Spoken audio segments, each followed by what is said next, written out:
Laurent Jacobelli. Bonjour Alix Bouillet. Michel Barnier est nommé depuis 4 jours. Est-ce qu'il y a eu un deal secret entre Marine Le Pen et Emmanuel Macron, comme l'affirme le JDD ? Non, il n'y a pas de deal secret. Le seul deal que nous ayons, c'est avec nos électeurs. Nos électeurs, ils nous ont donné un mandat, c'est de faire respecter 3 points importants, plus de pouvoir d'achat, moins d'immigration, plus de sécurité. Donc nous, ce que l'on veut, c'est que nos électeurs, les 11 millions de personnes qui nous ont fait confiance, soient respectés et que des lignes rouges ne soient pas franchies. C'est le seul deal que nous ayons. On va parler de ça, mais Marine Le Pen a tout de même eu Emmanuel Macron au téléphone. Elle a également eu Thierry Solère, qui est un proche conseiller du chef de l'État. Elle a dit « je ne mettrai pas mon veto ». Non, elle a adoubé Michel Barnier. Il n'y a pas d'adoubement et il n'y a pas de manœuvre d'arrière-boutique. Nous avons été très clairs. Nous avons probablement été le parti politique le plus clair. Nous avons donné nos conditions. Nous avons dit si ces conditions sont respectées, il n'y aura pas de motion de censure. En revanche, si le nouveau Premier ministre et son gouvernement transgressent un certain nombre de limites, alors il y aura censure. Ces conditions, elles sont connues de tous. Je pense que nous allons les évoquer. Elles sont publiques. Donc n'essayons pas d'imaginer des scénarios improbables. Tout cela est clair, franc. Nous avons, dès le début, mis carte sur table. Michel Barnier est en train de composer son gouvernement. D'abord, c'est sûr, le RN n'y participera pas, quoi qu'il arrive. Non, personne. Mais nous sommes dans l'opposition. Le mandat qui nous est donné, c'est clairement de changer de politique en France et d'en finir avec un système qui nous a ruinés. Donc on ne va pas travailler avec ceux qui ont participé à cette ruine de la France. Une ruine financière, on le voit tous les jours. La ruine de nos valeurs, de l'autorité, de la fermeté. La ruine aussi, parfois, de certains pans de notre économie, et puis un peu aussi de notre identité avec une immigration massive. Donc on n'a pas envie de travailler avec eux. En revanche, nous voulons éviter le chaos. Nous ne voulons pas rajouter du désordre au désordre. Nous voulons simplement faire œuvre utile. Et donc, nous ne casserons pas un gouvernement pour le plaisir de casser. Nous ne sommes pas la France insoumise et Jean-Luc Mélenchon. En revanche, nous ferons respecter ce en quoi nous croyons et ce pourquoi nos électeurs nous croient. J'imagine tout de même que vous allez regarder de près la composition de ce gouvernement. Est-ce qu'il y aura des vétos ? Je pense notamment, par exemple, à Xavier Bertrand, parce que vous aviez mis un veto pour qu'il n'aille pas à Matignon. Est-ce que là, vous pourriez mettre un veto pour qu'il ne rentre pas dans ce gouvernement ? Non, mais une fois encore, nous ne sommes pas une agence d'intérim pour aider le gouvernement à trouver des supplétifs ou des ministres. Nous sommes dans l'opposition. Le Premier ministre qui vient d'être nommé doit faire un gouvernement. Ce gouvernement se rangera derrière un discours de politique générale et un budget qui sera la transcription en chiffres d'une volonté politique. Et c'est sur ces points-là que nous jugerons. Mais évidemment... Donc ça veut dire que vous me dites qu'il n'y aura pas de censure parce qu'il y a des noms qui ne vous plairaient pas au sein de ce gouvernement. S'il y avait par exemple des insoumis, là vous aviez dit les insoumis, ça peut être une cause de... Ça fait partie des lignes rouges.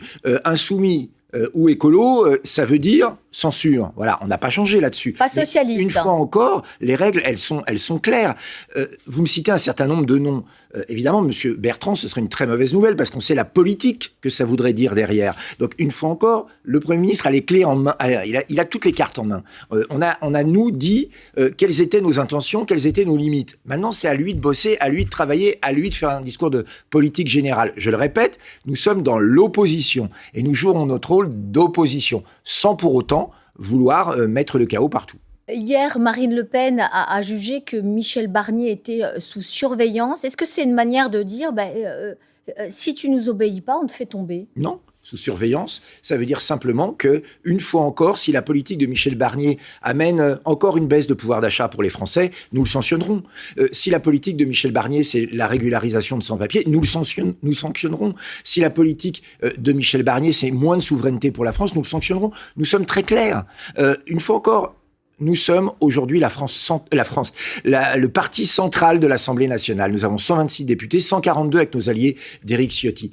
Aucune loi ne pourra passer sans nous, aucune motion de censure ne pourra passer sans nous. Nous avons un rôle pivot. Pendant des semaines, le président de la République a fait semblant de croire que nous n'existions pas, que nous étions des députés fantômes et que nos électeurs étaient des électeurs de seconde catégorie. Nous ne l'acceptons pas. Et ils ont enfin vu l'évidence, c'est que le Rassemblement national était aujourd'hui le parti le plus puissant de France. Et donc vous fixez des lignes rouges. Oui. Ce sont lesquelles précisément ? Très clairement, pouvoir d'achat, insécurité, immigration. Sur ces 3 points-là, nous défendrons les Français qui n'en peuvent plus d'aller travailler pour payer des impôts et pour payer l'assistanat, qui n'en peuvent plus de devoir subir une immigration submersive qui vient leur pourrir la vie en termes économiques et en termes sécuritaires et qui n'en peuvent plus aussi de l'insécurité. Je ne vais pas reprendre tout ce qui s'est passé ces derniers jours, mais on voit bien qu'en France, aujourd'hui, les voyous, les délinquants, les criminels se croient tout permis. Sur ces 3 points-là, nous ne transigerons pas.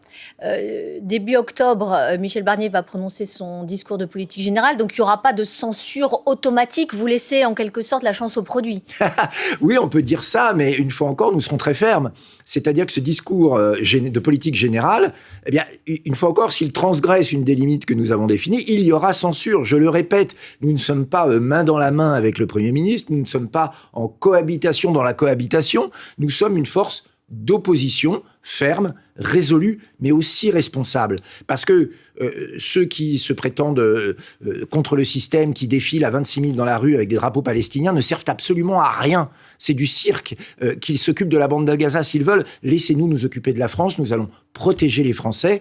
Et oui, il y a un risque. Il y a un risque, parce qu'on voit bien qu'il y a une tentation à ce que la Macronie succède à la Macronie. Il y a une tentation de vouloir continuer la même politique. Ça, vous allez compter les ministres sortants qui seront à nouveau réintégrés dans le gouvernement Barnier ? Nous allons compter peut-être les ministres, mais surtout les mesures, parce qu'il faut une politique de rupture avec la Macronie. Vous savez, on ne peut pas être un des pays les plus endettés d'Europe, un des pays avec les finances les plus mal gérées, un des pays où l'immigration est le plus catastrophique, un des pays où le pouvoir d'achat baisse le plus, et continuer comme ça. Mais justement, il va y avoir le budget début octobre. Là, pour le coup, peu de chances que vous le votiez, ce budget ? Une fois encore, moi, je ne suis pas cartomancien. Je ne sais pas ce que M. Barnier va nous proposer. Oui, il y a peu de chances, parce que nous, on veut un budget qui non seulement ne demande pas plus d'efforts aux Français, parce qu'on entend beaucoup parler de hausse d'impôts, mais qui demande une meilleure gestion des flux financiers. 54 milliards dépensés par an dans l'immigration, voilà une vraie source d'économie. Est-ce que M. Barnier le fera ? 75 milliards au minimum de fraude fiscale et sociale, voilà une vraie source d'économie. Est-ce que M. Barnier le fera ? 1,2 milliard par an pour soigner les clandestins illégaux en France. Voilà des pistes concrètes, et on attend de voir ce que M. Barnier nous proposera. Il y a peu de chances que ce budget passe autrement qu'avec un 49.3. Est-ce que dans ce cas de figure-là, le RN déposera une motion de censure ? Et nous nous réservons le droit de le faire, bien évidemment, comme nous l'avons fait dans le passé. Ça veut dire que si vous le faites, Michel Barnier sera resté un mois au gouvernement, puisque la gauche la votera aussi, cette motion de censure. Mais oui, mais il y a un responsable et il s'appelle Emmanuel Macron. Voilà, il a créé le chaos institutionnel. C'est pas nous qui l'avons fait. Aujourd'hui, la France pourrait avoir une majorité stable dirigée par Jordan Bardella. Seulement, le président de la République a refusé cet appel des Français, et il est entré dans une alliance improbable qui va de la France insoumise au centre droit, une espèce de parti unique pour empêcher l'alternance. C'est lui qui l'a voulu. Donc maintenant, il a cette situation, c'est à lui de la gérer. Pourtant, Marine Le Pen a laissé entendre que d'ici 1 an, nous aurions de nouvelles élections législatives. Elle n'a pas dit 1 mois, elle a dit 1 an. Mais parce que légalement, constitutionnellement, on ne peut pas faire d'élections législatives avant. Vous savez, dans une Mais donc ça ne veut pas dire qu'effectivement le gouvernement ne sautera pas. Il peut très bien sauter, mais Marine Le Pen et Jordan Bardella ont employé exactement le bon terme. Monsieur Barnier est sous surveillance. Voilà, une surveillance qui n'est pas une surveillance ni bienveillante ni agressive, mais qui est une surveillance déterminée. On a une feuille de route. Voilà, il y a 11 millions de Français qui nous ont donné un contrat.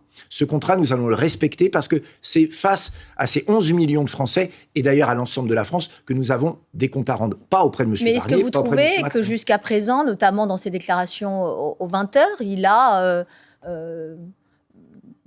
rempli son contrat vis-à-vis de vous, pour l'instant, sur différents sujets ? Il n'y a pas de contrat, mais en tout cas, il a, pour l'instant, rempli la première condition qui avait été fixée par Marine Le Pen, c'est le respect. Respect de nos 11 millions d'électeurs, respect de nos 126 députés, parce qu'une fois encore, nos électeurs sont des citoyens à part entière, avec les mêmes droits que les autres, et nos députés sont des députés à part entière, avec les mêmes droits et les mêmes devoirs. Et donc, il l'a fait pour l'instant. Donc, nous le respectons comme il nous respecte, et tout va bien de ce côté-là. C'est l'inverse d'un monsieur Xavier Bertrand qui passait sa vie à nous insulter, et même d'un Emmanuel Macron qui imaginait que le lundi nous étions dans l'arc républicain et que le mardi on l'était plus. Monsieur Barnier est plus constant en la matière, et nous verrons bien si ça dure. Eh bien, merci Laurent Jacobelli. Merci à vous. Bonne journée à vous.